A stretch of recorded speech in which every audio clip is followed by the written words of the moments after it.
Got it. Cool. Julio. Neat. Just testing my levels. We gotta stop meeting Sounds like good. this. Hi, this is Kumi. The following is a Dungeons & Dragons podcast.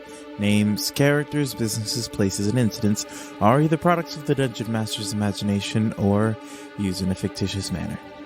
Any resemblances to actual persons living or dead or any actual events are purely coincidental. So, kick back, relax, and enjoy the episode. You might be wondering how we got here. What? Okay, so you're living in Julie's mother's home. Mm-hmm. What exactly is a hunter? What is their role primarily? Hunting down. There's a whole bunch of things. So if you want to be registered to study the arcane, you have to be registered okay, then yeah, for definitely the Hunter that. Society. It's the all-encompassing to be able to use magic and study magic then he and use that. Definitely registers. Okay, cool. Yeah. Do you want to get Suwon registered as a service animal? Is my question. Yes, absolutely. Especially because he has some issues with mobility still. Okay. And every time Suwon's not specifically next to you, a Josing Saiju will try to go after you. My name is Mr. Dusk. I heard that you want to learn how to unlock your spirit connection. I do. I think I will put it on hold to go to Egypt by myself. You feel this pull.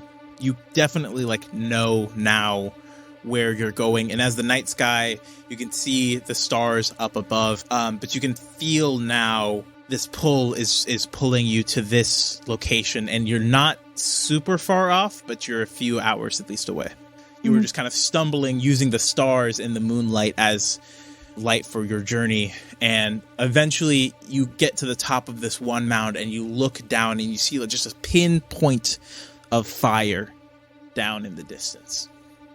I don't know how to put it. It's just you learn what it means to be human, how to make a connection, how to live a different lifestyle. You're not sure. It's something deeper. Good. You've learned a lesson. Get ready for your next one. Can I kind of narrow down as to what country it might be in, or what region is it specifically? Vietnam, you spend Korea, about a week. China, or is it Japanese, or is it You can assume that it's in Tibet, and that kind of roar of applause exhilarates you, and you feel this warmth in you, and this need to just be again. And you haven't felt this since the accident. You're back home now, and you get the letter. Congratulations, you will be receiving your hunter's license soon. Hooroo! And you begin to plan your trip to Tibet. Have you heard from Cash lately?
So, last we left off, you had a little bit of an adventure in Egypt, did. and now you're going somewhere? Very strange. Yeah, you're on a little bit of an adventure. Trying to figure out where this temple is. Forward. Yep. So okay, first of all, the majority of your trip did take the majority of the 3 months that you had. So you have a little bit of time in between the last 3 months and this 3 months, like a week maybe. So I have a couple of questions for you. One, how do you get to Tibet? And also, what do you do in the meantime? I haven't figured out where the temple is in Tibet, though. I just know that it is in Tibet. No. You just know that it is in Tibet somewhere, probably. So you asked me how I get there? I will remind you that Tibet is still in China, so you do need to get a visa and all that stuff. Now, you are a hunter. I do have a license. You may be able to get some kind of privileges via that. I mean, I have an international passport as it is. True. Okay, you do still have to have a visa. A travel visa? That's going to take fucking 6 months. Yes. You also are a hunter. Does that expedite the process? Probably can get it expedited. Okay. Go ahead and roll a persuasion check, and we'll just roll off of that. That's what these rules are for, aren't 19. they? 19. No problem. You get the visa in a week. Okay. Cool.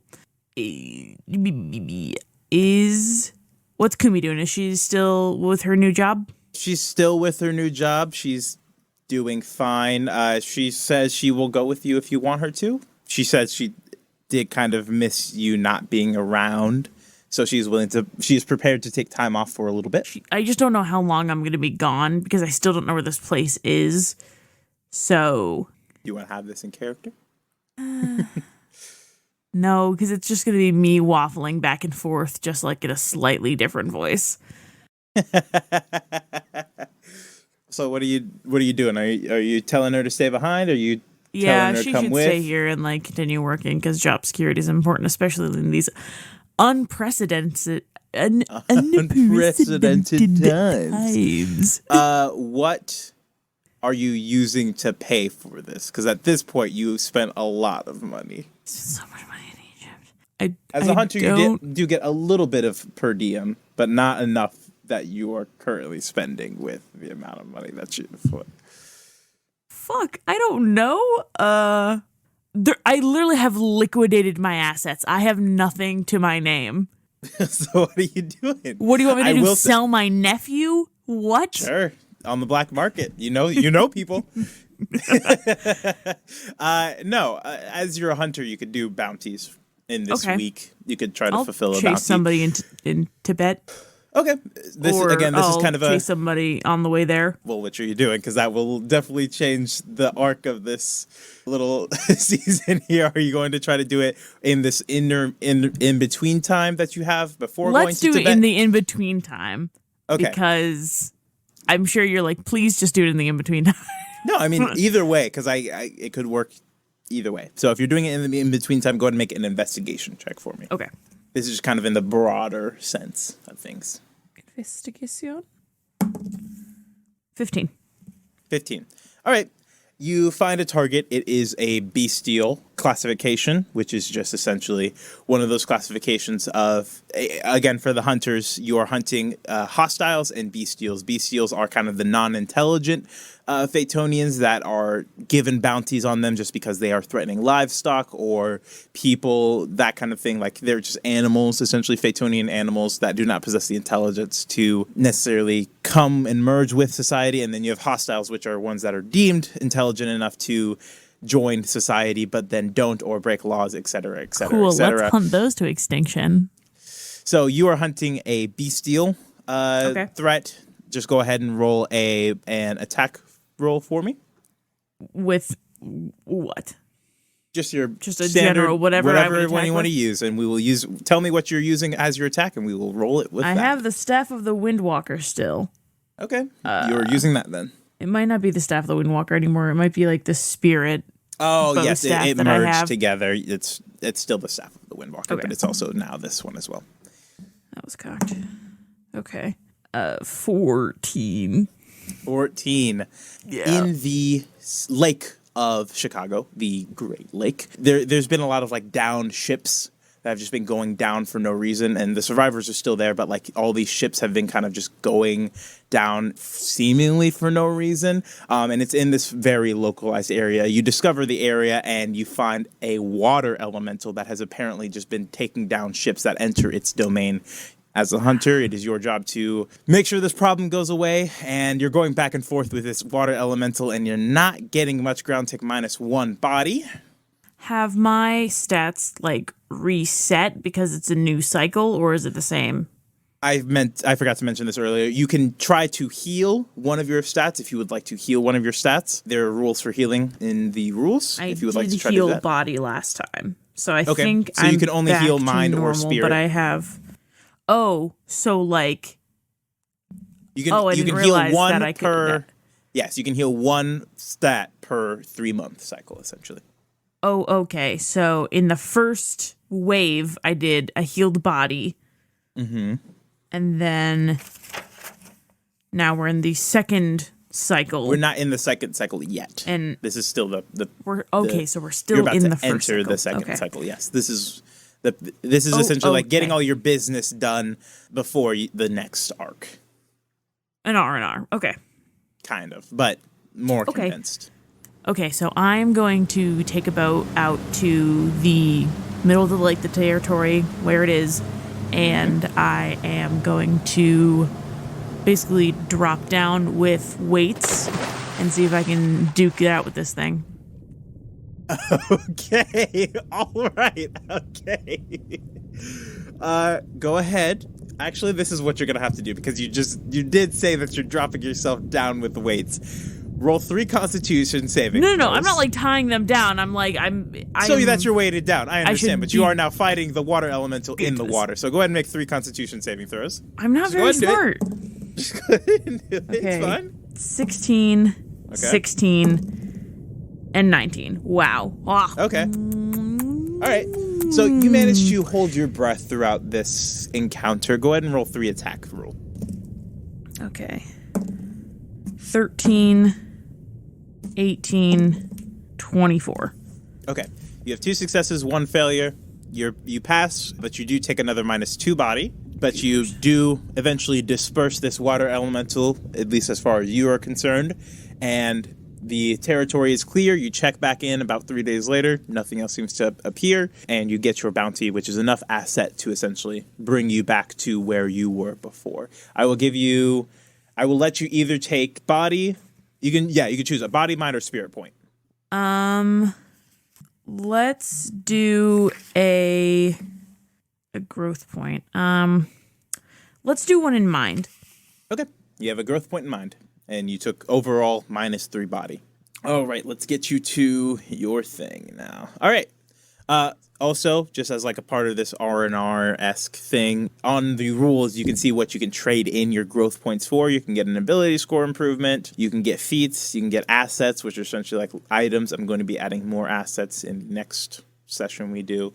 But there are some assets there. You can get level ups. You can get feats. So if any of those look appealing to you, go ahead and just add those to use the points. How many points do you have right now? Growth points? I currently have 1 growth point in spirit and 1 growth point in mind. Okay, cool. So you could get a good berry bush with that, which is just one of them that you can get. It's a bush that grows 1d10 good berries per day. But you can also save them up and get ability score improvements in body or mind, or however you feel you want to save them. If you don't I want to think use them I'm right going now. to save them up until the end of the year. Okay, you're going to save them up to the end of the year. Okay, interesting. Yeah, I don't think I'm going to use anything at the moment. Cool. All right. Ooh, that could be good. So I need to... If you're trying to save for the level up, Yeah, I I need put to that get- there because it's No, I'm not saving for the Because level I was up. gonna There's say that's one gonna thing that be- I want. okay. Yeah, that's very There's that one one thing will be that I very want, and hard I'm to going to achieve. save up for it. okay. You can Yeah, I'm to not save up. trying to level up. There's one thing that I want very badly. Okay. All right. So We'll see. All right. So, you book your trip to Tibet. You have the money to do so now. How are you going about finding this specific temple? So I had an idea of where it was roughly in Tibet. if You memory have serves. an image of it. You don't exactly know where it is. You know it's in Tibet. Gotcha. So interesting. Is there like a travel agency Most definitely. in Tibet? Yes, Would for I sure. be able to go through? Because would I be able to go to the agency? And I'm sure they have like a list of the top 10 spots in Tibet you want to visit or some shit like that. Because that's what travel Make agencies a do. Google check for me. Okay, sorry. I am really stretching your world here a little bit. No. This is good. 18. This is good. 18. They don't have necessarily the exact image that you're looking for, but I will say that they do offer a Tibetan temple tour. And it's about a week-long tour, and they take you That's to the more different than one temple. multiple temples. Yes. Yeah, let's do that. Okay. That's the You fastest book- way I'm going to get to temples. Yep. You book your trip, book the tour. You go with a sizable group of people from all over the world, not just the United States, from, England, Germany, Turkey, just people from all over the world in this kind of bus tour, in a sense. You guys stay in different hotels and motels and stays and different experiences like that. But you go around.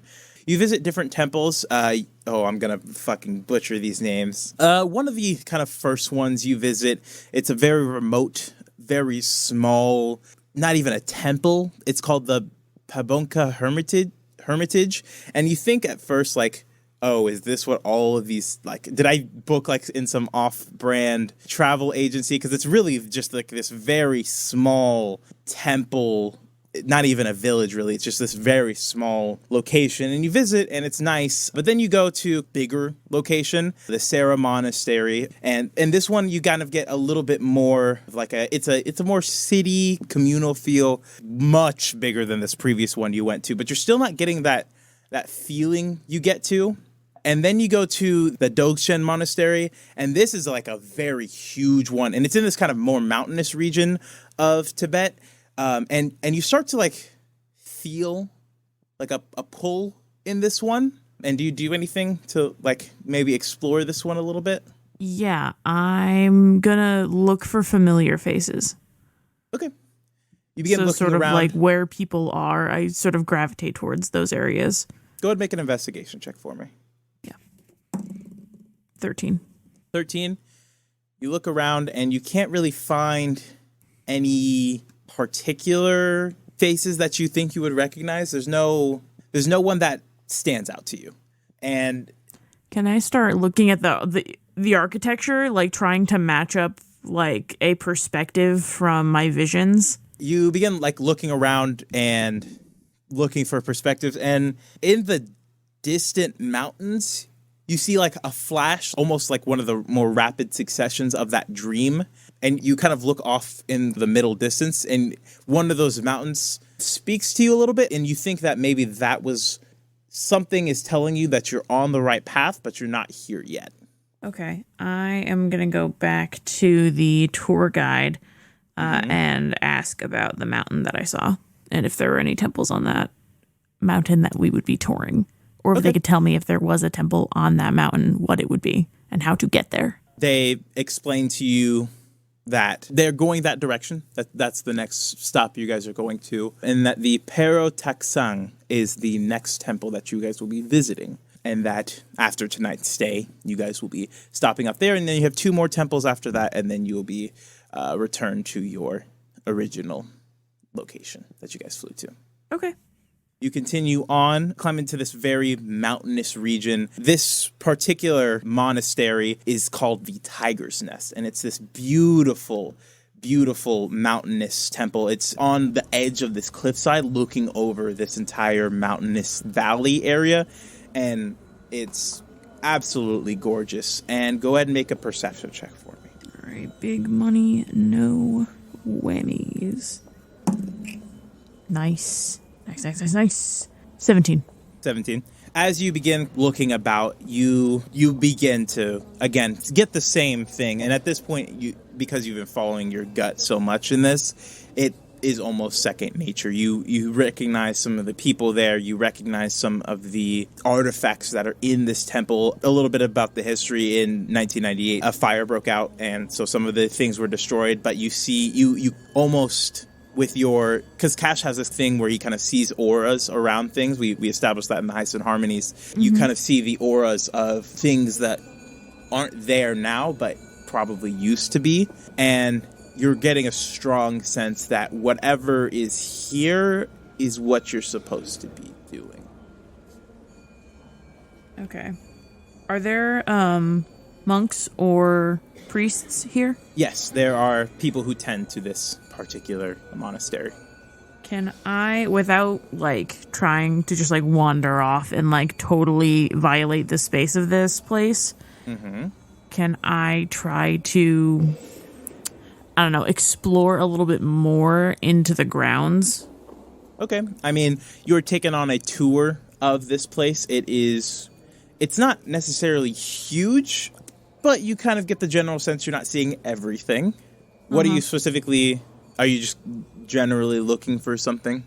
I'm looking for the structures that I saw, the architecture that I saw. Okay.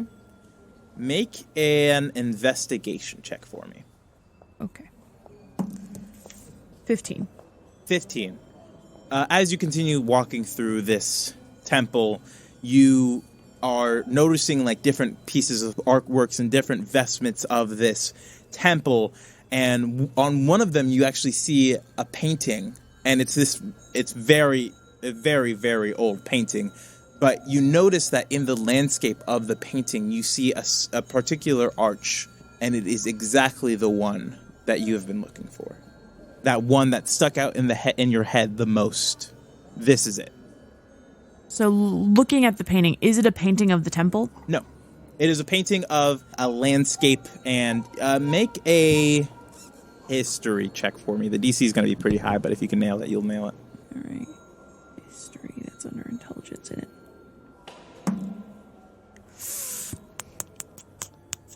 19. It's not here. As you approach the temple, you had to go in through this like kind of cave system, travel around the mountain to get up to it. From the history that you've kind of collected while on this journey, it is somewhere in this mountain like system, this mountain range, but not specifically this particular location. Okay. All right. So, can I go back to my tour group, and I'm assuming there's some sort of like interpreter, and ask if she's able to basically like get directions like from the monks about the painting, and like where it is. Okay. As you get more information about this painting, it's a 12th century painting depicting a particular meditation spot above this cave. This cave was originally established in the 9th century as like a meditation spot for Buddha and for the Buddhist faith. And this particular spot was a spot of enlightenment. Okay. I don't know if we've talked about it, but I'm trying to think that if Cash grew up with, I'm trying to think if he's like a practicing Buddhist. Like he obviously has some of the like Eastern shamanism, like Korean folklore thing that we talked about. Yeah, I thought from like his mother's side, but I don't know if his mother was a practicing Buddhist. Yeah, I think he gets more from his father's side, especially because his father and his mother came to the United States. I think he would probably get some of that more American Christian Western. You might have dabbled in it. We could say that like maybe in your community college years you took a religion course and you found a little bit of interest in this, but I don't think it would necessarily be your profound backstory. Yeah, just because it makes sense a little bit with his like views of life and death now that I'm like thinking about it, so it might be something to look into later. But as of right now, how difficult is it going to be to get to this meditation spot? And am I allowed to go there? What are you trying to do? That's a question for you. What are you going to try to do to get there? Are you going to try to sneak away, or are you going to I'll try to climb ask? a damn mountain if I'm gonna ask if I'm Okay. allowed to go there. Or if, like, those who are seeking enlightenment are allowed to go there. Okay. Because that's essentially you what ask- I'm trying to do. Who do you ask? I'm going to give a little bit of improv leave to you. Am going to use my, like, tour guide as a translator for one of the monks who can, like, tell me about the painting and tell me, like, where I can go and, like, sort of the lore of the cave Okay. and who's allowed to go there.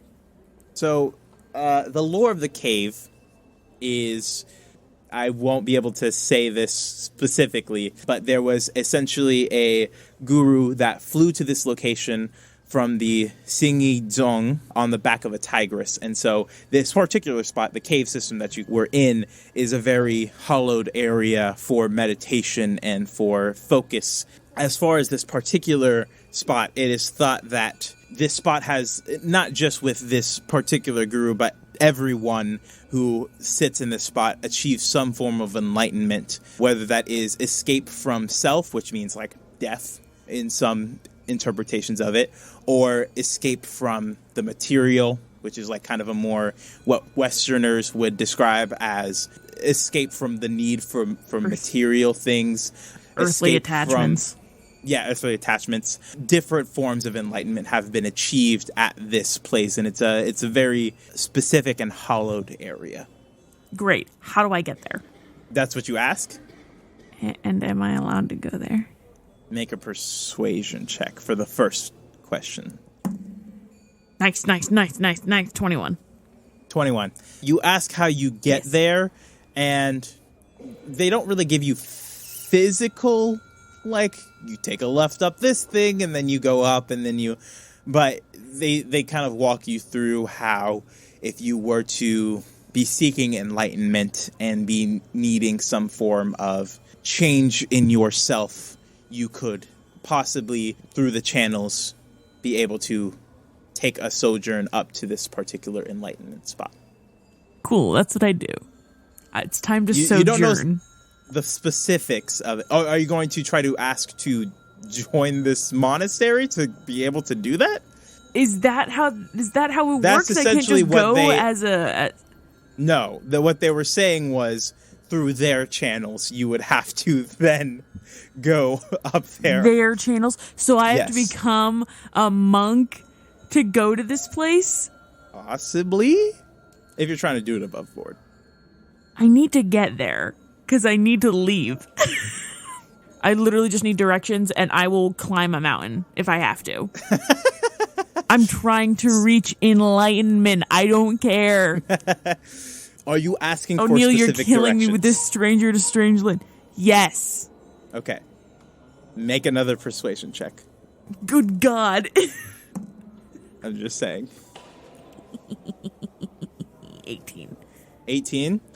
You Dice ask for, like, you begin pressing a little bit harder and asking for specific directions. And at this point, the translator / tour guide gets a little bit uncomfortable and says that it might be a little bit rude to ask specific directions about this very holy place.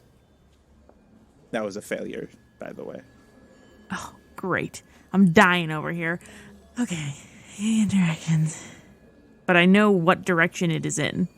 I know the direction. You know, yes, you know. Can I? Okay. I am going to go back to the painting. Okay. And I'm just going to sit underneath it. Try to like connect with that space from a distance, if that makes sense. Okay. This is how we're going to resolve this. Just go ahead and make a wisdom check. This is how we're going to resolve it. I feel like I'm an idiot over here. Roll a wisdom. Just roll a wisdom check. Okay, that is 16. 16. 14 plus 2. Yep. Okay. I'm thinking. Give me a second. Okay. This is what happens. You sit down like in front of the painting, or what do you do physically? Cross-legged with the painting in my vision. So wherever I can sit, quietly. Okay. There's like a bench on the side that you are able to sit next to and cross your legs, and you breathe and you focus. Is Suwon with you? Yes. I was actually Yes. just thinking about that. If he was allowed to come, yes. But For yes, the sake of this, yes, he was. because he's documented. Suwon also sits with you, and you begin focusing on this space. And again, kind of like what happened in Egypt, you get these flashes of what your objective is. And as you do, make a perception check while you're still kind of focusing. Like, this is more of like, are you aware of what's going on around you while... Okay, good, great. This will do it then. As you begin focusing on this painting and this space, you feel that warmth flow into you again. That warmth whenever you use your ki, whenever you extend your spirit outside of your body to channel whatever abilities that you have to connect your spirit to other spirits. And as that warmth emanates from you, you see one of the monks gasp and drop these leaflets that they were carrying and run off. What do you do? I follow him, but not like running after him. Okay. Like, where's it they going? run off pretty quickly. You kind of walk. I mean, I'll give a little bit of like jogging chase, but I'm not like sprinting after the guy. Like, I gotta know where he's going. Okay. Like where is he going? Where's the dude going? I mean, he's running off. Make an insight check. Make an insight check for me, just so you can understand what is happening here. Why is this man freaking out? 15. 15. You can tell that he's startled at the very least. So you are running after him. You continue running after him. He shouts out, I just want to... Where is he going? Is he going into the temple? Is he going out? In the temple. Like, is he trying to you talk are to in somebody? the kind of base level of this temple. He runs in and then begins running up this path. If he goes like in and it's like, okay, no tourists past this point, like I'm not gonna like follow him in that way. Okay, I mean, he doesn't run in a place where you haven't been already, but he begins like shouting out and kind of looking back at you and kind of moving a little bit faster. And as he runs out and stops, another man like puts out a hand and kind of stops him, and they begin to converse. You catch up, I'm assuming? Yeah. Okay. The two begin conversing, and the other man, he looks a little bit older, a little bit more, maybe a higher rank, whatever that means. And the two begin talking and conversing, and then the older one looks at you, and then they begin talking again, and this man walks up to you and begins speaking in Tibetan to you. I'm sorry, I don't understand. Okay, what language was that? English or Korean. Korean? Okay. I'm gonna try it in Korean and then try it in English. Okay. You say that in Korean, and he takes a moment, he like puts a hand like telling you to wait, and the two of them run off. What are you doing? They don't run off the other guy kind of runs off a little bit. I am staying put. Okay. At this point, the tour guide gives the announcement that you are all going to begin boarding the bus again. Well, making your trek back down to board the bus. I am going to wait until the monks get back. Okay. I'm sure there will be another tour that can pick me up later. Okay. Yeah. The announcement is made. You see like people walk past you. One of the German fellows begins speaking to you, saying that it's time to go back and motioning for you to go back. You just kind of tell him to buzz off. Yeah, go ahead. I'm sticking around here. I'll catch the next bus. Okay. He kind of gives you a nod and walks off. Eventually, another figure comes and walks up to you and begins conversing with you in Korean. And he goes, yes. I am told that you did something strange. We would like to speak with you if you have a moment. Yes, of course. Okay. He kind of leads you up to this temple into an area where you would normally not be able to go. And all the while he begins speaking and he says, what are you doing here? I basically tell him I'm on like a spiritual journey through like a series of visions that came through meditation in search of something, if it's enlightenment or if it's something greater. Are you here on behalf of Mr. Dusk? Yes. Yes, I am. We have been expecting you. As he opens the door to this temple region, you see a number of other monks kind of sitting and writing and studying, and you are walked off to the left into this more secluded chamber. I mean, it's all open spaces. Everything you've seen has been open spaces, but this is kind of an offset chamber, and sitting in the front of this, you see a balding man, much older than most of the folks you've seen around here, and he is sitting there waiting for your presence. Okay. What do you do when you walk in? He is sitting cross-legged on the ground. I think, trying to think of what the actual, I think they bow in Tibet, so I'm going to bow as I enter the room and take off my shoes. Well, your shoes have been off at this point, in this Good, okay, area. I'm not just like... Yeah, I should have mentioned that earlier. When you first walked into this temple region, and you've known this, that you'd have to take off your shoes. The Nikes come off. As you give your bow, he gives you a slight nod and motions for you to sit down. I sit down. Okay. Sort of mirroring him.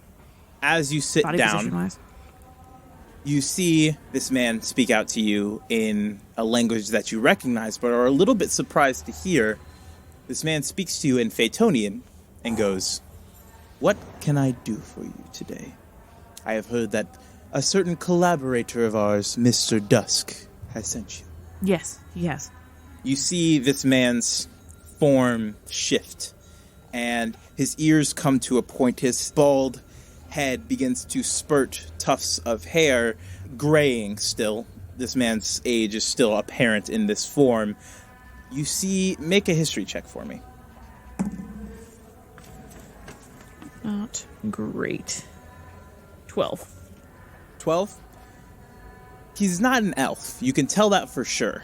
But he has somewhat elven features. His ears come to a point. His face is kind of sunken and sallow.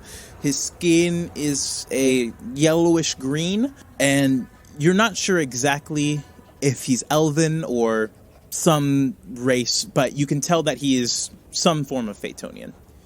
And this particular man goes, "If you are here to take Mr. Dusk's challenge, as he likes to give, I am assuming you would like to climb to the peak to meditate, to seek enlightenment."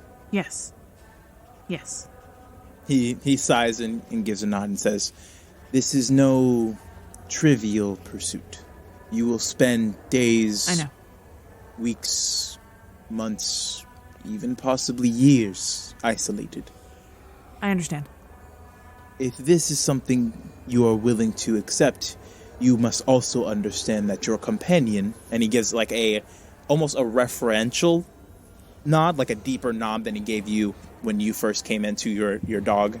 "Your companion, your guardian, must stay here." So, just take it out of for a second. When the Josing Taija have come after me in the past, are they like physically trying to reap me? Like drag me away? Every time they have gotten or are they just like to you, constantly there? Make a perception check for me first. There's one standing in the corner. Okay. 13. This is again kind of a more awareness thing. Okay. You're not 100% sure? Yeah, you're not 100% sure. Every time they've attacked you, it has physically drained you. So you're not sure. It hasn't gotten to that point yet. Well, this is gonna suck, but yeah. Is that what you say to him? I don't say this is gonna suck, but yeah, but I say, all right, I'm willing to do that. If you are, I want you to understand that isolation and specificity can be taxing not only on the body, but on the mind. I know. He gives you a nod and says, "Please, wait a while. Prepare yourself for this taxing journey. We will send you as soon as you are ready. Okay. He invites you to spend the night. You're given food, new clothing, just things to make you comfortable. And as you spend the night, you have another dream. Okay. And this dream isn't like the other dreams you've had where you're given some kind of goal or location or objective. It's just a feeling. And it's a feeling of, you felt it before, but physically. It's endurance. It's strength through pushing through your utmost limits. It's a strength that is something to your core. And as you are washed over in your sleep with these feelings, you come to this space again, and it is just your spirit form. And you take a moment to look around, and it's just you. And you wait in this space for a while, and nothing happens. And you wait still, and nothing happens. And it feels like you've been waiting for hours now, and there is no one. There is nothing. It is just you. What do you do?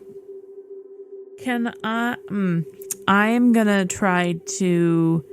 Back when I was in the astral plane and I would have those sort of conversations with myself, I tried to start up kind of one of those conversations that I've had with myself in that sort of spirit form.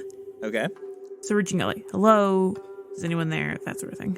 I will tell you this, you don't feel that similar tugging sensation that you felt in the astral plane, but if you want to go ahead and try to do that conversation, go ahead and just make a wisdom check for me. Okay. 16. 16? What do you physically do to begin? Do you like sit down and you just kind of try to hear? Do you just kind of stand there? Okay, you sit down. Again, your left leg from your thigh down is just gone, but you manage to kind of plop down, cross your leg, and begin this feeling that you had before, this conversation with yourself. And at first, nothing happens. And I need you to roll a d6 for me. Ooh, a d6. Oh, my. 5. 5? Yes. You feel nothing. You try to reach out to whatever you think is yourself, and you're not getting anything. But you do feel a sense of calm. Go ahead and do +2 spirit. Woo! And you wake up. Okay. Hello, this is your DM here. DM obviously stands for Doctor of Medicine. Go ahead and take 3 of those big ones right there. Yep, right there to your left. Take 3 of those and call me in the morning if you are still alive. Thanks so much for listening to this episode. Or you might be wondering how we got here. If you like what we do, you can follow us on Instagram and Twitter at YMBW Podcast. We also have a TikTok that's also YMBW Podcast. We post a whole bunch of cool stuff on there. And if you really like what we do, we have a system here where you rate us on 5 stars on iTunes and or tweet about the show using the hashtag YMBW, and we'll put your name in the show. So go ahead and do all that for us, and we'll give you a little kiss on the cheek. Mwah. If you really, really, really like what we do, we have a Patreon, patreon.com/YMBW podcast, where we have a whole bunch of slew of content for you. We got bonus content. We got more bonus content coming up soon. We have a whole bunch of different tiers for you, up to $200 a month, which will get you a game with you and your friends, DM by yours truly. So yeah, we have a whole bunch of stuff going on there. So go ahead and check that out, patreon.com/YMBW podcast, and tweet about the show using the hashtag YMBW, and rate us 5 stars on iTunes, and we'll put your name in the show. And I love you guys, and goodbye. Mwah. If it's like in the morning, I'm probably going to wash, shave, munch, and like not say goodbye to my dog, but just being like, we're going to spend some quality time together before we're like separated for a while. Okay. You do that. You prepare yourself emotionally for the journey that's about to be ahead. Physically, you feed yourself, you wash yourself, you bathe yourself, you cleanse yourself, you spend time with Suwan, and eventually this figure comes over to you. Again, elven features, but not necessarily elven any stands next to you now. He's about 7.5 feet tall, and he gives you a deferential nod and says, "Are you ready?" Yes. He motions towards the door, and there are two other robed figures. These are just humans. They give you a nod and begin ushering you up this pathway. And it goes on for a while, and it's a very beautiful trail that this mountainous path leads you up to. And eventually you come to a summit that instantly in your mind clicks as the archway to this location. And as you walk through it, you get like a flushing sensation through you. And as you walk up to this encampment, it is a simple hut. On the outside of the hut, there is makings of a campfire. On the inside of the hut, you see a simple bed mat and some provisions for dried meats and foods and berries and the lot. And it seems that this is set for you to be in your isolation. Okay. Also on the hut is this small bell. And as you are dropped off, you are told to every day when you wake up, you are supposed to ring this bell to indicate that you are alive. Still there. Oh, good. Cool. Yeah, I do that. Let's get alone. You settle into your spot. Yep.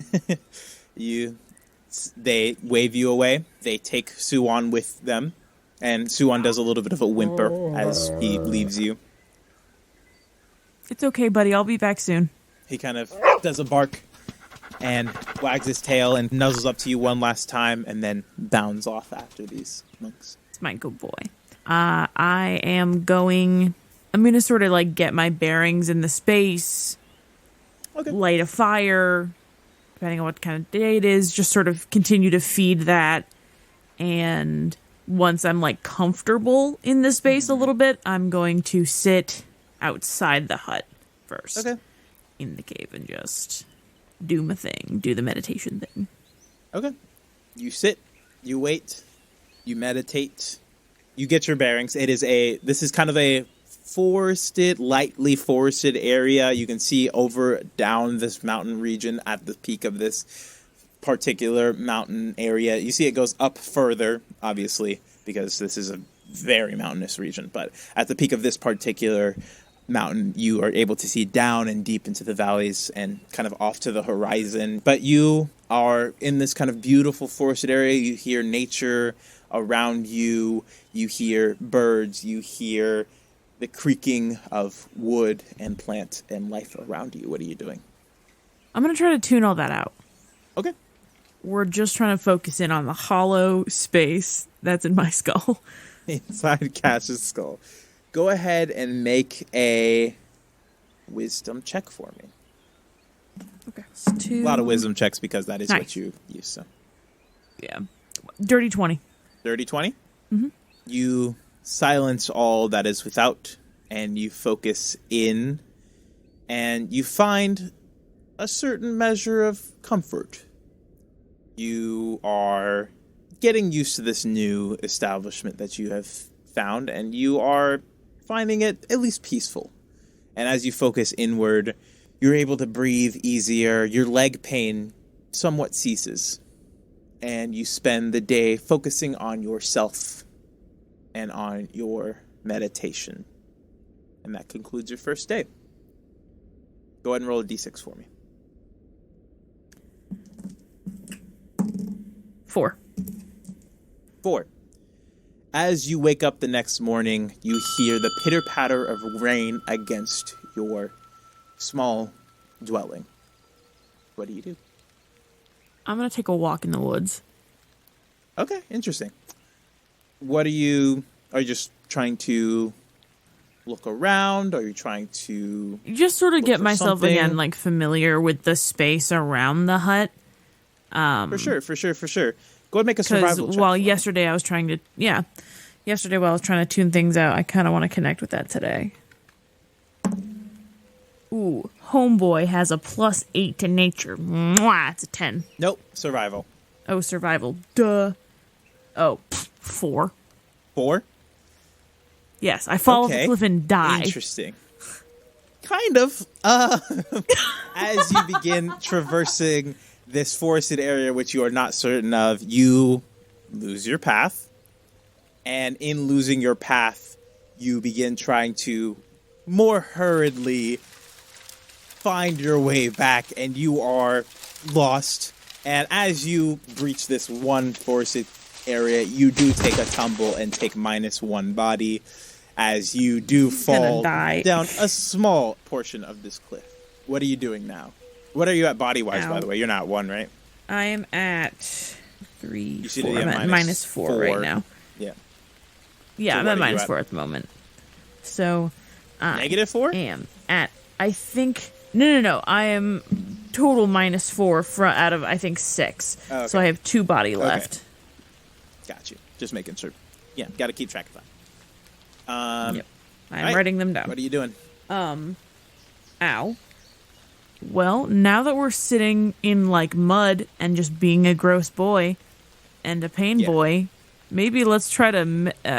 I feel, like, so clunky being like, yeah, meditate the pain away. Like, I feel like such a jackass. Okay, But, like, all right. he's like, yeah. okay, well, Listen, like, sometimes you need Cash to be able isn't to reach some- into those spaces. Let's be honest.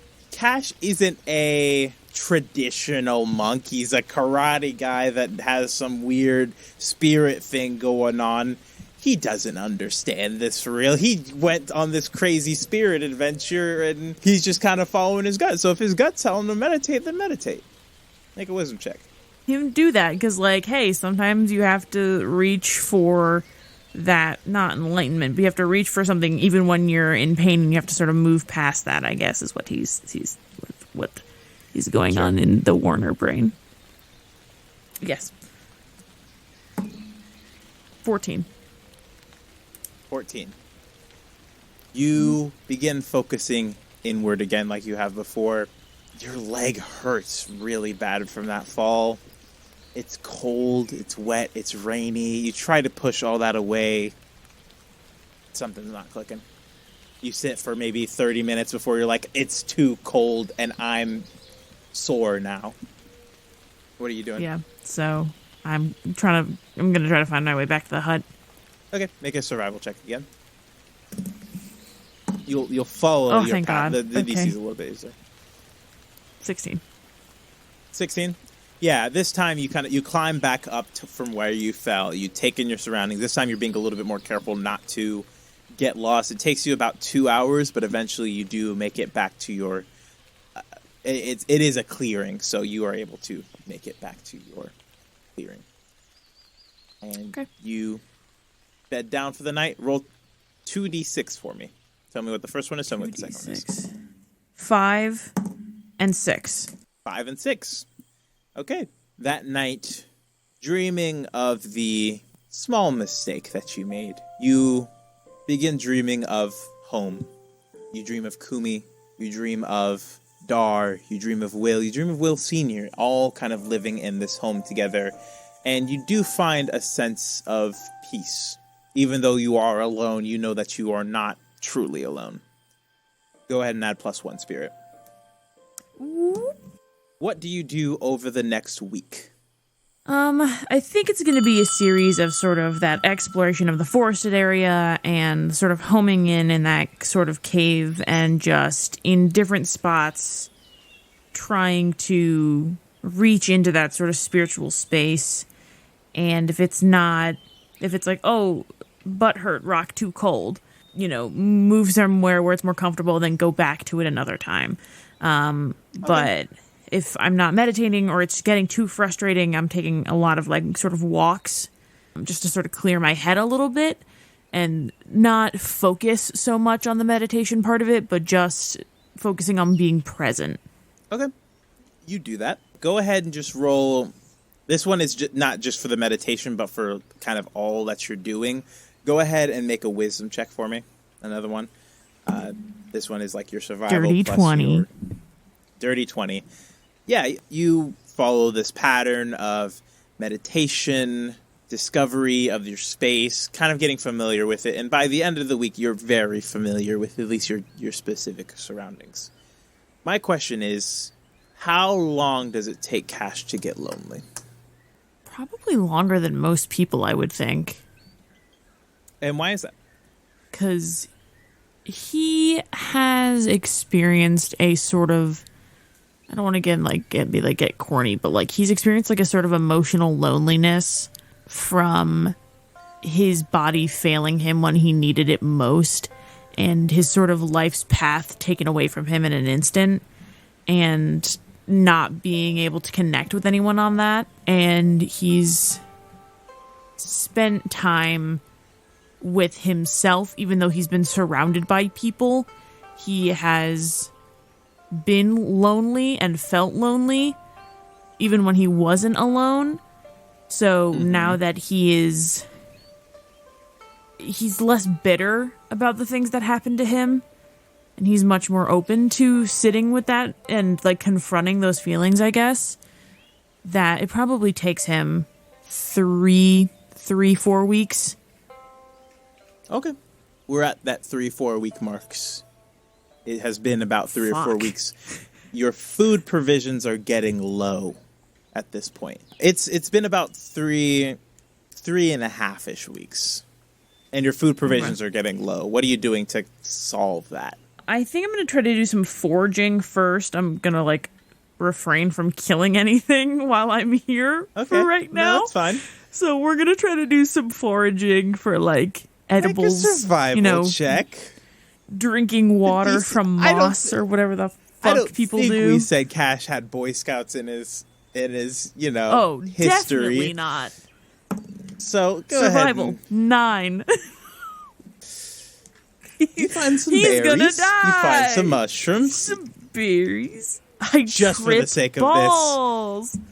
Actually, fair point. Roll 2d6 for me. Oh no! I don't know if there are psychedelic mushrooms growing in Tibet. I don't know either, but we're about to make some assumptions, aren't we? It's a new world. 2 4s. 4 and 4. 2 4s. Okay, interesting. You find some food, scavenging. You're not running dangerously low on provisions right now. You have like a little bit of a setup to catch rainwater, which is fairly ample here. You find some food. You begin cooking it. You're not 100% sure if it's safe, so you taste a little bit. It tastes fine. So you begin eating. That night is not a very restful night. Go ahead and take -2 body. Oh my god, that's it. I hit 0. Okay, so you just so again, you can either choose to get a growth point in body, or take a hindrance essentially, and it will hinder some of your body stuff. Body. Okay, so also choose So also take a penalty for your character if you're taking a growth point. Penalty. Not an affliction. So again, we have frail, missing limb, scarred, damaged, crippled, prone to exhaustion, and that's it. Here's what I'm going to say. That he's either going to hit either frail or prone to exhaustion. I think exhaustion is going to hit him first. Okay. You just choose one, and it sticks with your character throughout the next season until you can somehow get it repaired one way or another. Yeah, prone to exhaustion. Okay, I think that makes sense narratively, too, as well.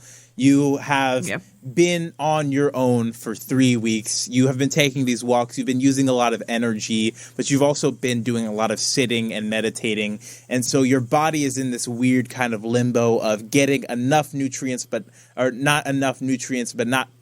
too much exercise, and you're kind of in this weird in-between state. And so, yeah, you're starting to become tired more frequently. You're sleeping a lot more.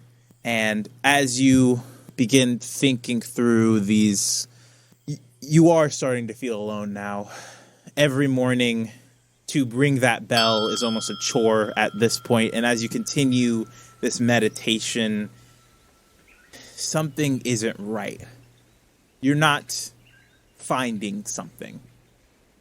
And you're looking for something, but you don't know what you're looking for. And at this point, you're just feeling frustrated. And the night takes you, and you're beginning to feel strange again. And what are you doing?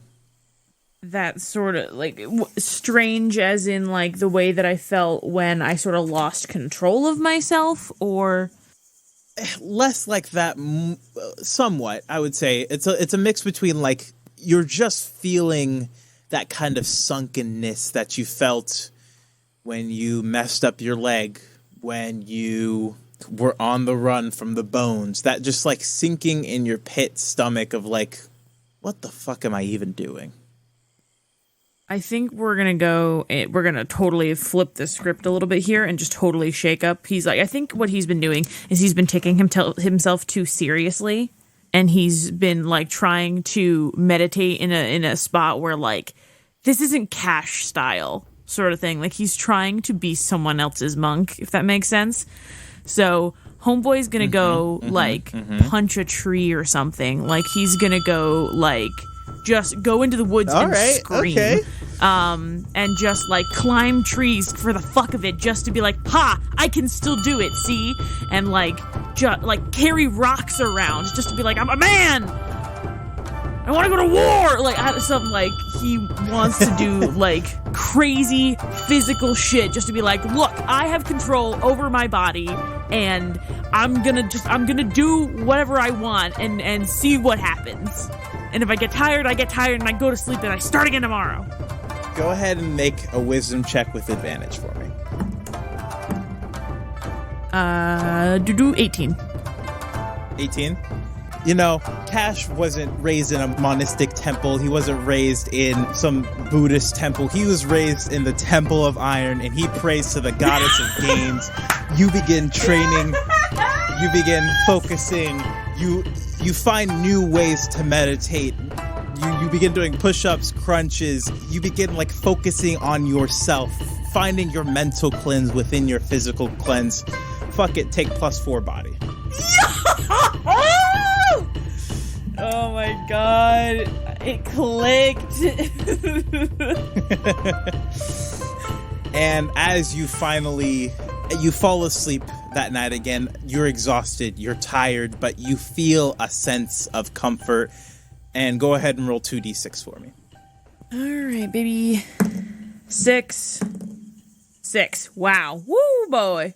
Makes perfect sense. You have no dreams that night.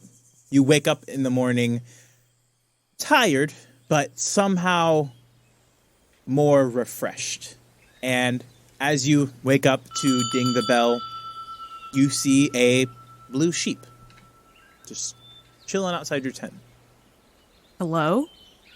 The sheep kind of pats around a little bit, kind of takes into your presence. Mr. Dusk?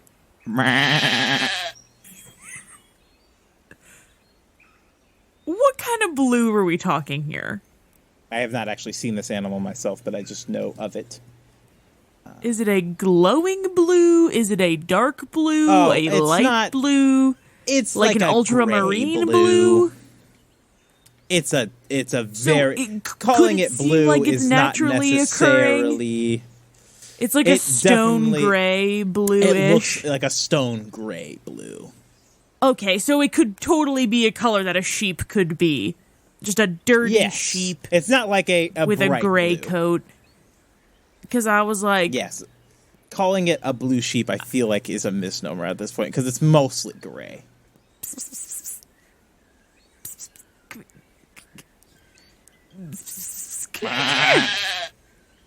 Make an animal handling check.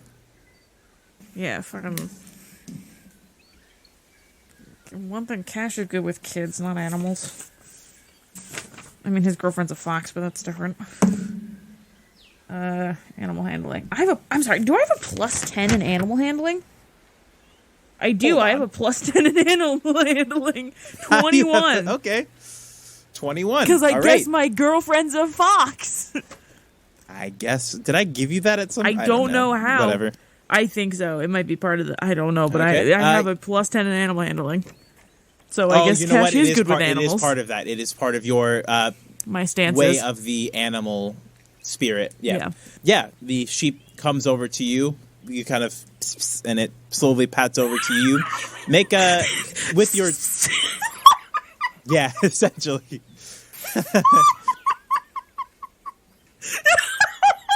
Sorry. That's fine. This is very strange. I understand. I'm imagining this been alone for about a month at this point. So, if it's gonna break, it's gonna break.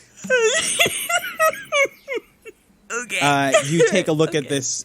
With your 21 animal handling, I'll also just go ahead and say this is a female sheep. Oh, ew. Yes, a ewe. And what do you do with this? It just kind of patters over to you. You pet it. Oh, I think I'm just gonna start talking to it. Okay. What do you say to this sheep? Where did you come from? Are you lost? Make a history check for me. Just so you know. It's not great. 6. 6? It's a sheep. What the fuck is a sheep doing up here? I don't know why I think this You don't is know. so funny. Do you... I have a very basic knowledge of sheep. I know they normally carry in they're normally in flocks, right? Flock of sheep. Yeah. Okay. Hold on. Give me a second. I'm thinking. Okay. Hey, watch the attitude. I'm thinking. Yeah. Okay. We gotta return you to your flock, I guess. Individual sheep don't last long there, kiddo. All right, we're up and out. We're ready to go for the day. All right, where are you going? The Nikes are on.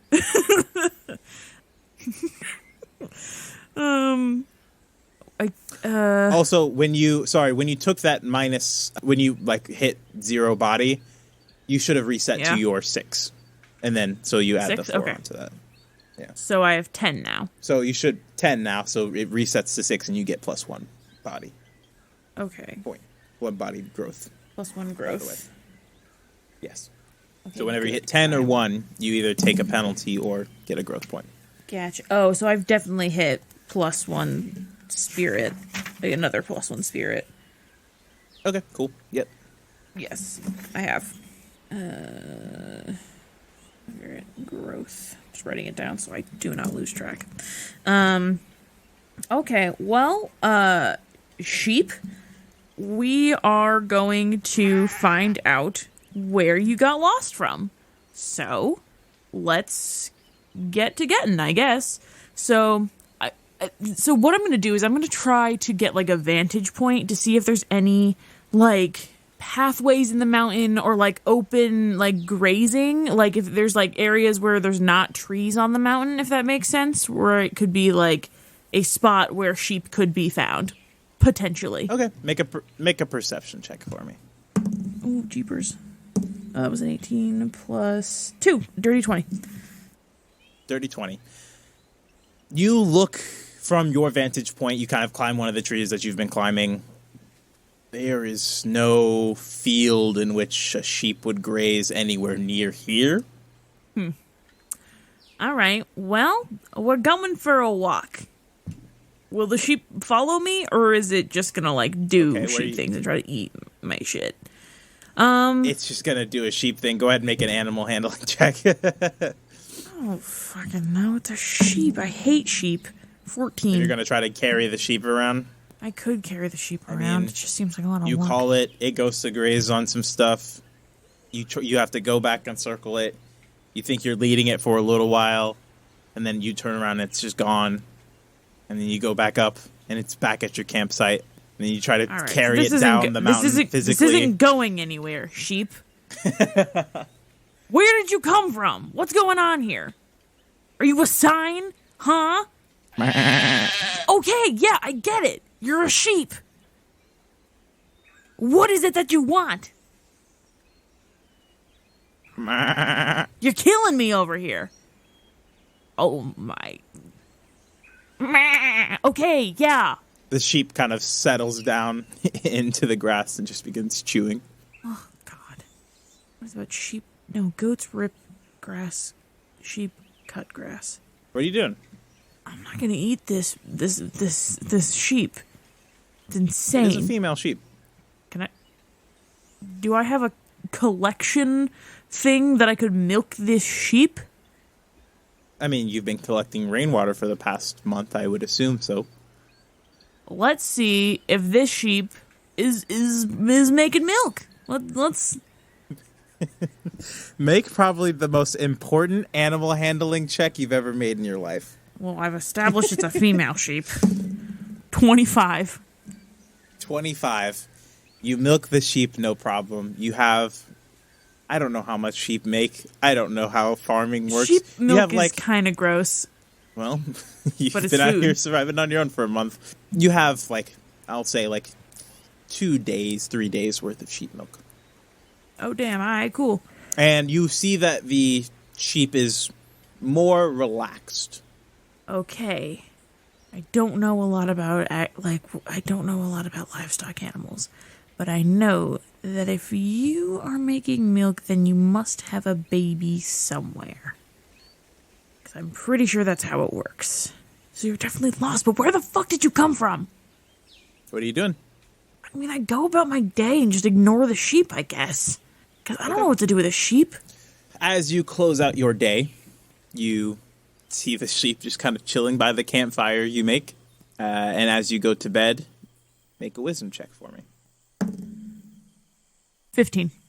13 plus 2. 15. Roll a d6 for me. 5.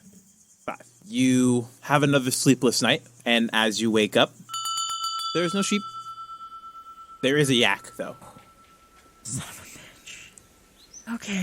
Okay, all right. Okay, Cash, keep it together. Okay, you have livestock animals just rolling up at your door now. Okay. No, God, please, not you two. Okay, so yesterday was a sheep.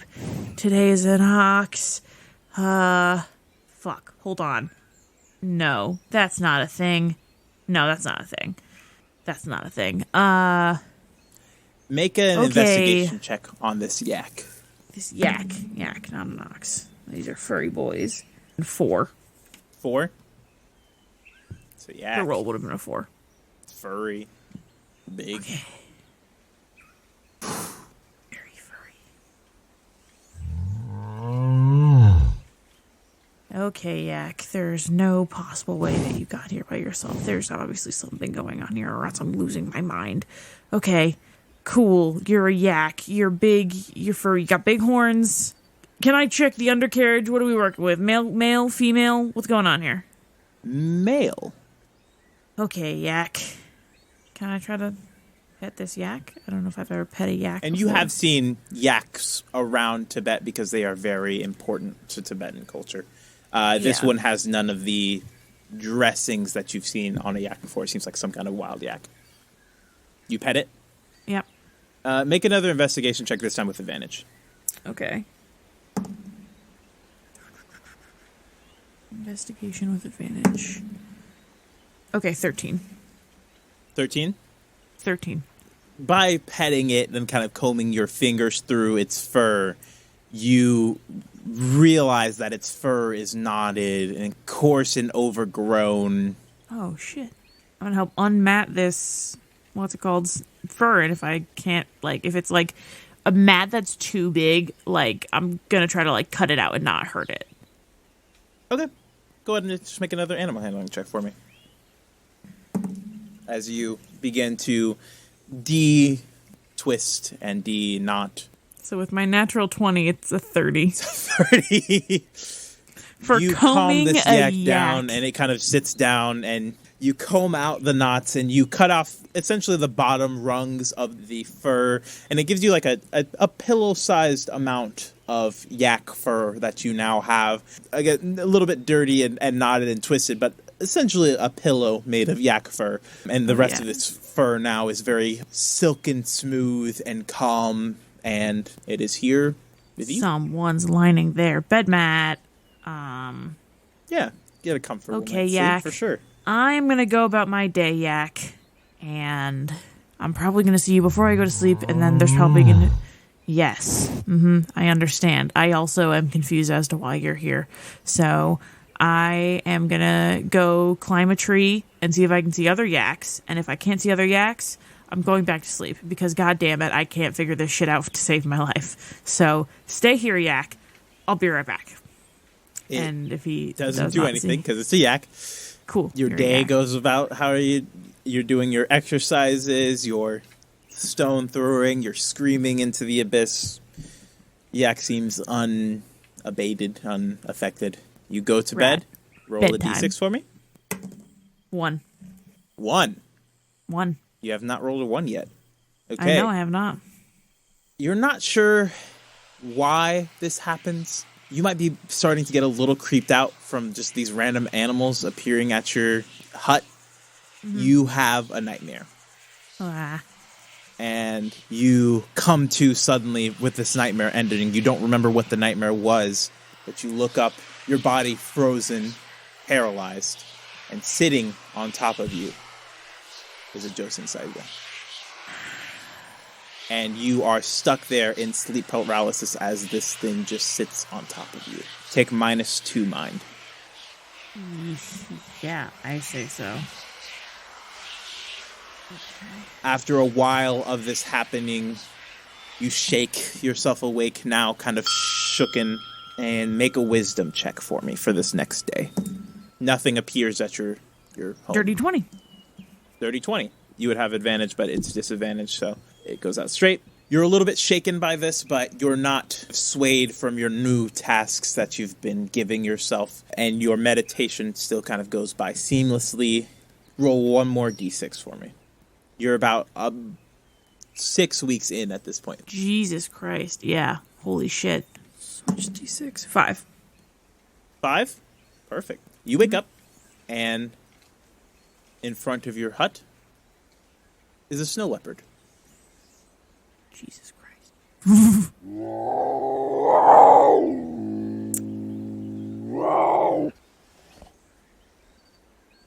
And I am going to get out of the hut, and I'm going to enter the stance of the tiger.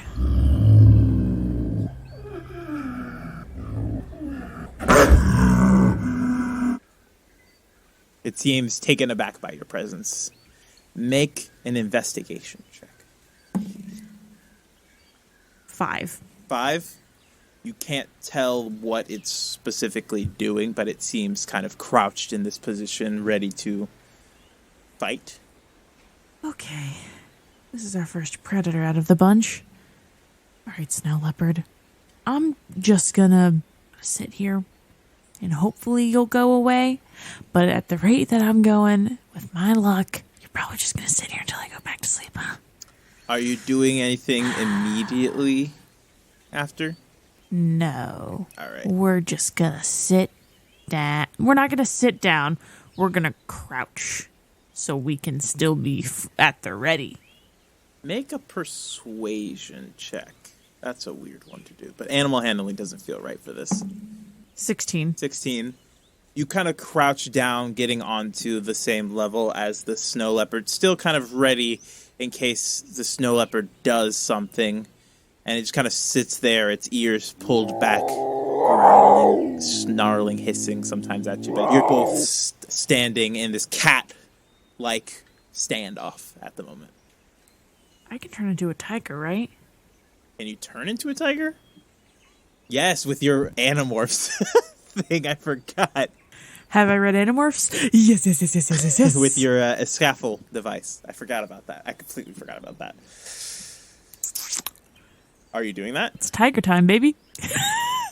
Yeah. You morph into a tiger, and this thing is taken aback now. It looks very scared at the moment. What are you doing immediately? I am going to sort of like shoulder wiggle down and try to display like non-threatening. I'm going to like lay down, basically, All right. just on my tummy and just chuff at it. Make a persuasion check. Just go ahead and roll a d20, and I'll tell you what to add. Oh, 19. I rolled 18. Pretty good. 15 plus 4. No, you subtract 1. You're using you're a tiger, so you use the stats of it. Oh, so I subtract 1 from 15? Yes. 14. 14.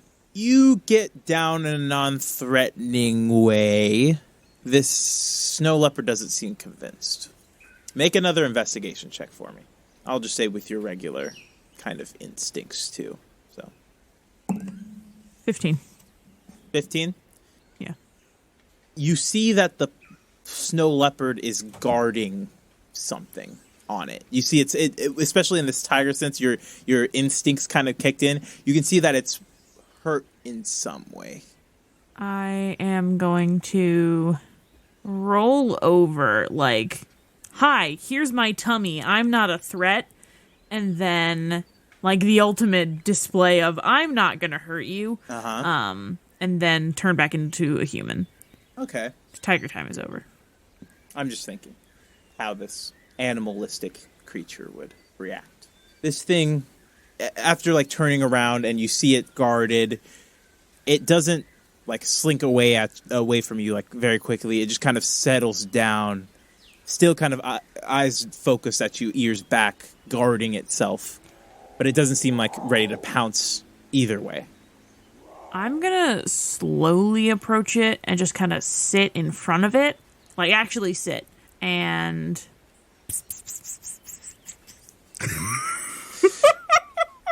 Do you do any, like, you just... Do you have anything else that might intrigue this? I'm sure I have some dried meat, but I don't know if it's... Sure. Oh! I know cats are technically lactose intolerant, but I don't think sheep's milk has lactose in it. Let's give that kitty a bowl of cream. Fair. Okay, cool. You go into your hut for a moment, come back out with the dish of sheep's milk.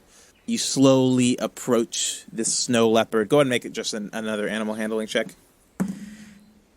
22. 22. At this point, you've done this dance enough with this snow leopard to realize that it's hurt and it just needs comfort, and so you just gently scooch the milk over to it, and it's still like guarding itself, slowly slinks over and begins drinking from the dish. And at this point, like with its kind of splayed out nature, you can tell that its back left leg has something on it.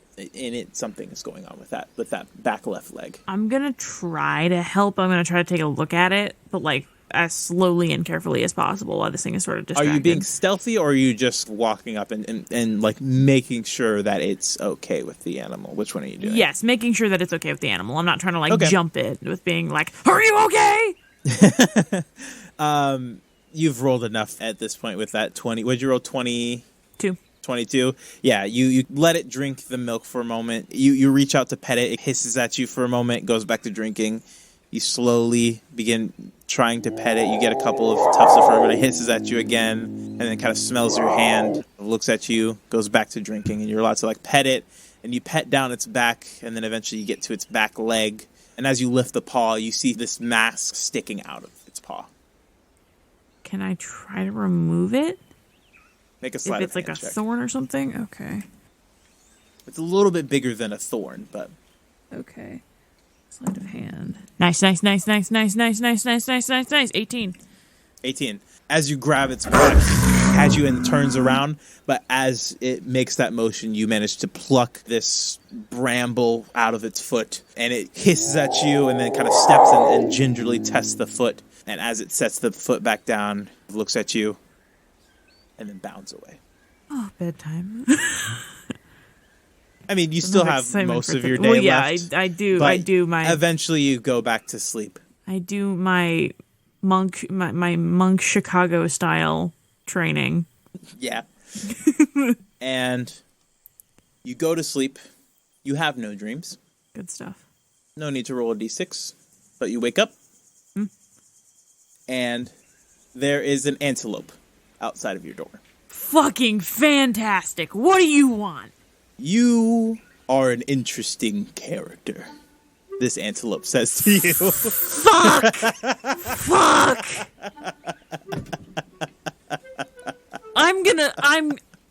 This is it. I'm going crazy. I know magic exists, but this ain't it. This is just fare thee well, sanity of Cash Warner. Come Who back to visit is sometime. truly to say? Regardless, hello. I believe it is time to make our acquaintances.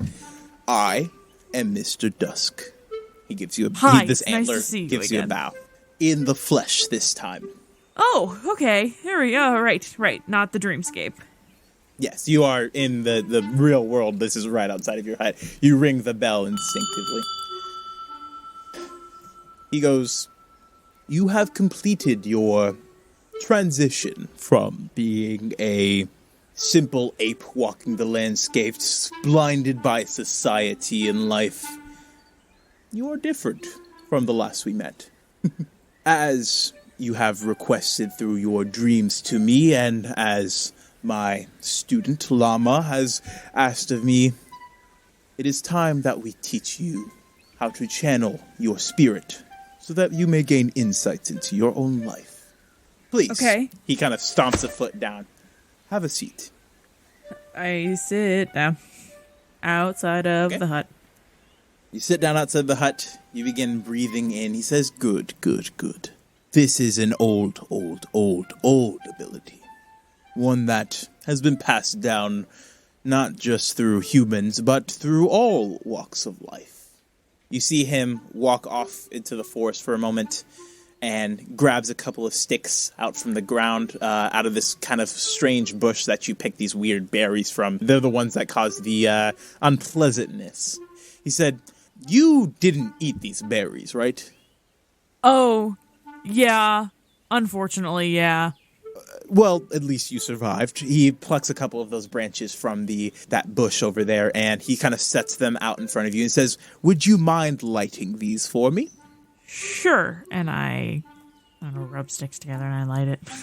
Okay. You light this small pile Pro of at twigs. this at this point.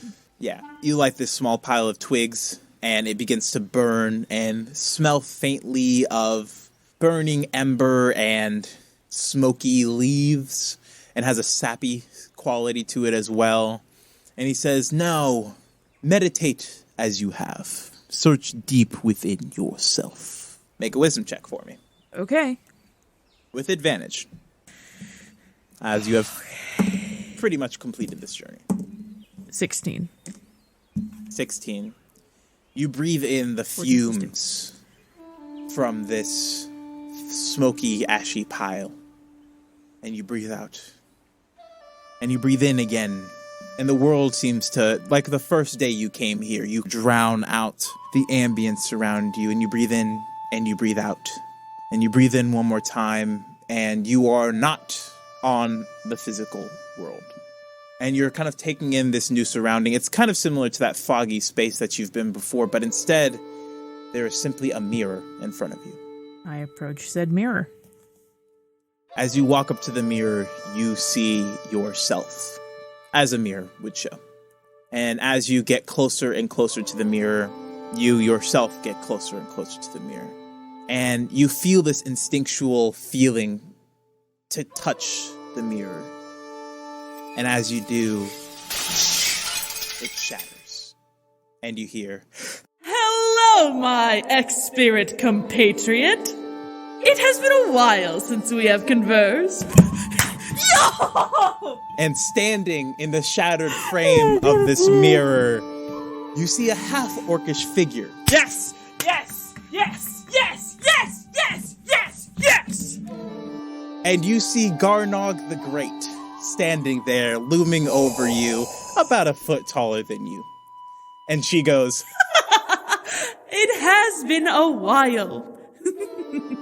It is good to see you again, old companion. Hi!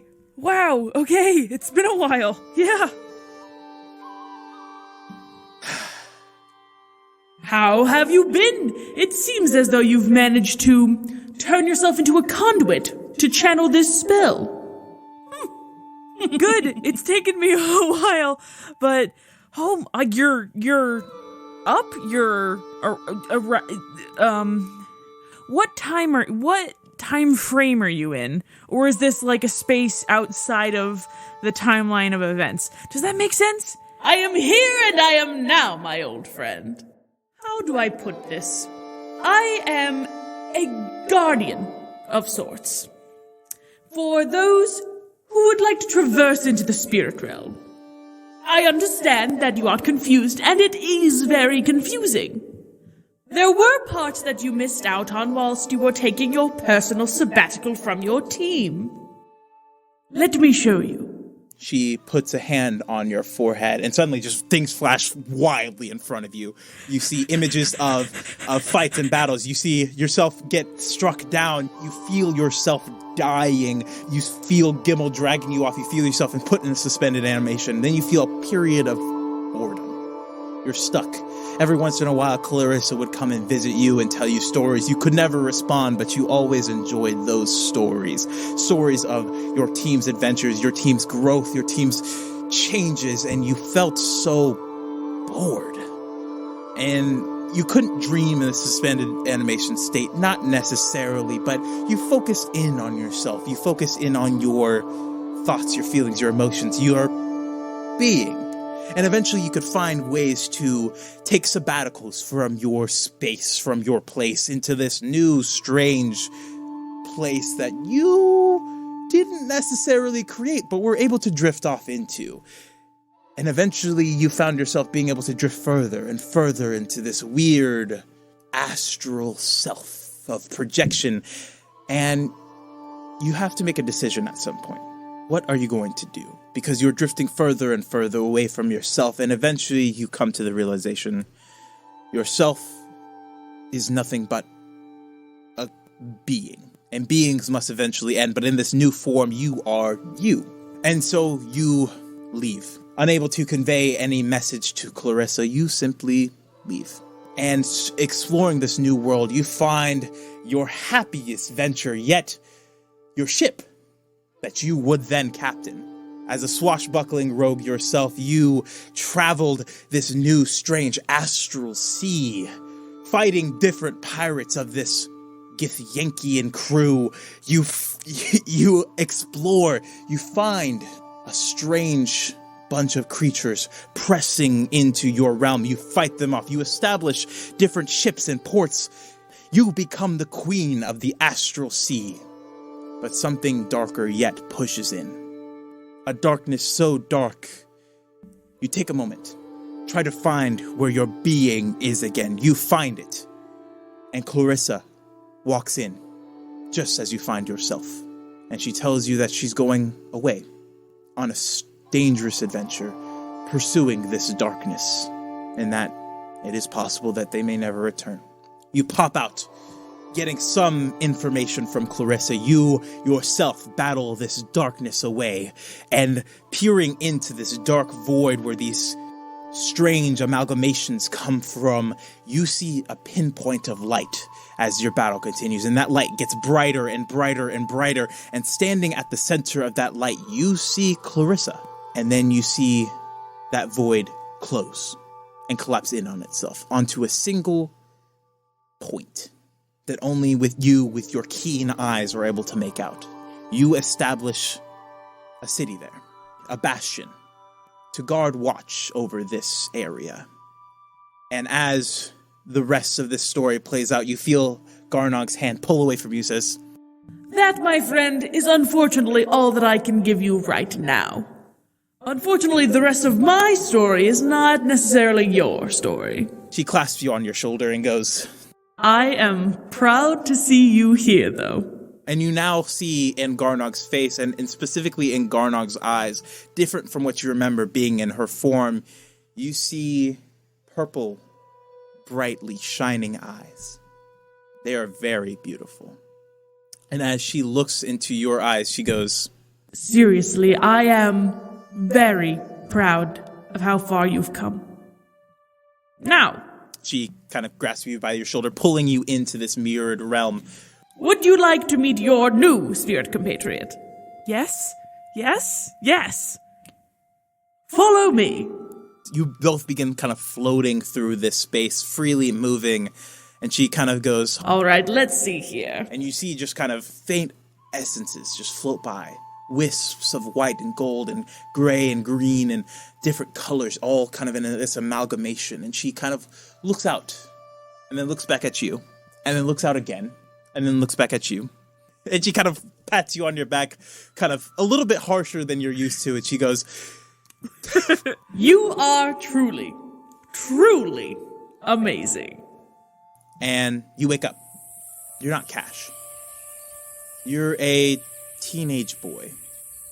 You wake up, you push yourself off of your cot and exit your tent.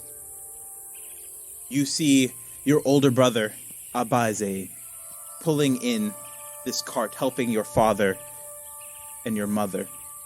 And you feel this urge to help them. But you are not a man yet. You still have much to learn. But you know, in your heart of hearts, that you will become a hunter. And you're snapped out of that space, and you're back as Cash. You take a gasp, and you begin wheezing and coughing. And roll 2d10 for me. 2d10. Oh God, which one of those? Yes. I've only rolled the d. I'm a Or rogue roll a and percentile die monk, and a d10. Ah, okay. Okay, so it's 13. 13. 10 and 3. Yep. Okay, you take -1 body from that experience washing over. And you see that antelope now looking at you. If the antelope could smirk, it would smirk. And it gives you a bow and goes, and I believe this settles our debt as well, now that you are my student. And you see the form shrink and then grow again. And you see an elven figure. And he puts out his hand for you to shake. And he goes, now that you know my true name, Mr. Dusk is the one I go by with most of my students. I believe the debt to get you out of that prison has been paid for, with you now being my newest student. And you see a familiar elven face looking down at you. And he helps you up and he says, there are still many lessons for you to learn, though. And I will leave you with this question. If I am Mr. Dusk, then who is Mrs. Dawn? And you blink and he's gone. And yes, that was Sildor. Sildor! Okay, hold on. What did I do? You channeled the Spirit Realm. Oh, I need to give you the Spirit Realm spell. You now can cast the Spirit Realm spell. Oh! 6th level necromancy spell, 30 feet, 1 hour verbal semantic material. It costs 100 GP worth of incense. You and 2 other willing creatures may enter the spirit realm, taking on your spirit avatars and gaining insight into your upcoming adventure. However, unprotected uses of this spell can lead to potential harm. Roll a percentile die, and then you roll a percentile die, and there are different things that can happen. Okay. You did not roll the worst of these, I will tell you that. There is one that is particularly bad. Said you wanted to go to the spirit realm. I did, but oh my god! Damn, did you really? I'm dead. I'm alive, but I'm dead. You have now been gone for nearly 2 months. He's gonna kill me. What do you do? Oh, thank God she didn't come. I go home. You ring the bell one last time as you begin your descent down the mountain. And as you are maybe 1,000 feet out from your location, you hear a bark. And Suwon bounds up next to you and jumps in your arms and begins licking your face. And you can't help but smile and then laugh and then cry. Hi, good boy.